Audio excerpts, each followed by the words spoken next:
nous devons en parler et nous mettre d'accord. Par contre, comme l'a dit l'honorable député Ibrahima Diop, on ne peut pas concevoir qu'un Sénégalais, quel que puisse être son titre, ministre, député, maire ou un autre élu, venir manipuler le fichier électoral du Sénégal. Ça, c'est le service de la DAF, la direction de l'automatisation du fichier, qui peut le faire. C'est la raison pour laquelle, entre ce que les députés demandent, d'avoir des rendez-vous consulaires organisés, nous sommes d'accord. Mais aller à rentrer dans le fichier pour dire on vous délivre la carte d'électeur ou on fait ceci, on fait cela, ça on ne peut pas, parce que d'ailleurs c'est des services qui dépendent du ministère de l'Intérieur, qui sont des services sécurisés et il n'est pas donné à n'importe quel Sénégalais de pouvoir le faire. Immigration clandestine, lutter, oui. Est-ce que vous savez le nombre de passeurs d'émigrés clandestins que nous avons démantelés sur les instructions du président Macky Sall? Le président Macky Sall a été jusqu'à nous dire, vérifiez dans les stations d'essence. Quand quelqu'un arrive et qu'il demande trop de carburant pour les pirogues, alors arrêtez-vous, ne vendez pas. Et pourtant, le droit de vente est un droit libre. Mais nous allons jusqu'à contrôler cela pour punir les passeurs.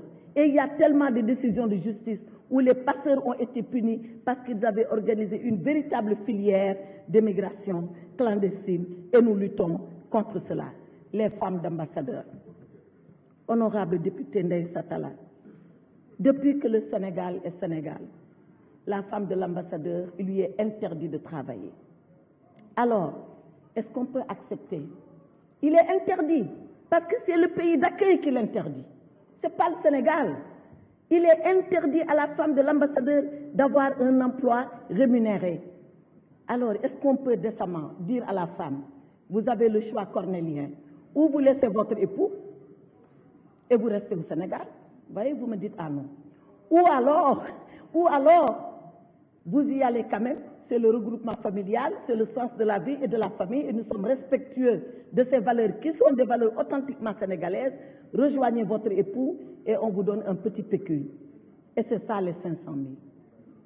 C'est ça l'arbitrage que nous avons dû faire. Parce qu'on ne pouvait pas dire aux femmes restez au Sénégal. Dès qu'on se marie à un diplomate, c'est comme si on avait perdu son titre d'épouse. Et ce n'était pas juste. Et aujourd'hui, ce que nous essayons de faire avec la France en premier, c'est de négocier pour que ces pays-là acceptent que les femmes travaillent. Et vous savez, ces femmes, très souvent, c'est des cadres, c'est des magistrats, c'est des inspecteurs des impôts et domaines, c'est des gens qui sont partout dans la haute administration et qui acceptent de sacrifier leur carrière parce que leur mari est au service du Sénégal à l'étranger. Voilà ce qui justifie ces 500 000 francs. Et je vous assure, si vous entendez les diplomates et leurs épouses, vous comprendrez que c'est quelque chose qui leur est tout à fait dû. Madame l'honorable députée Aïcha Touré, que je remercie pour son intervention. Je voudrais seulement lui dire qu'au mois de septembre, en marge de l'Assemblée générale à New York, j'ai reçu, moi, en personne, sur demande du président Macky Sall, et l'honorable Farba Ngom peut être témoin, tous les enfants du Sénégal qui avaient quitté l'Amérique latine, le Brésil, Guatemala, Cuba, Porto Rico, et que j'ai retrouvés à New York. Le président Macky Sall m'a donné 20 000 $ et m'a dit pour commencer, Aïssata, donne-leur ça de ma part et dis-leur que c'est une façon pour moi de comprendre la situation de détresse dans laquelle ils sont. Et nous avons été sensibles à cela. J'ai les photos, j'ai les vidéos, mais il se trouve qu'en diplomatie, ce n'est pas tout ce qu'on fait qu'on vient dire. Il y a des choses qu'on dit, il y a des choses qu'on ne dit pas, pas pour nous, mais pour protéger nos compatriotes, parce qu'ils sont dans une situation délicate. Le président Macky Sall a été jusqu'à recevoir un marabout Niassène qui est là-bas avec eux, et vous devez le connaître, qui a une mosquée chez lui et qui les héberge. Et le président Macky Sall l'a reçu et lui aussi l'a soutenu pour qu'il continue de soutenir les Sénégalais. Donc, c'est bien que vous nous demandiez de le faire, mais on y est déjà. Et on aurait aimé, comme l'a dit l'honorable député Farba Ngom, ngeen ñu waaw góor mais yokk leen ñu xam ni lii ñu def au moins xam ngeen ko. Et moi je suis sûre, vous regardant, c'est la deuxième fois que je vous rencontre, je suis sûre que vous pouvez être de ces députés véridiques qui reconnaîtront le travail du gouvernement, quitte à critiquer, quitte à demander plus. Mais nous avons déjà fait quelque chose, c'est peut-être pas suffisant, nous allons continuer.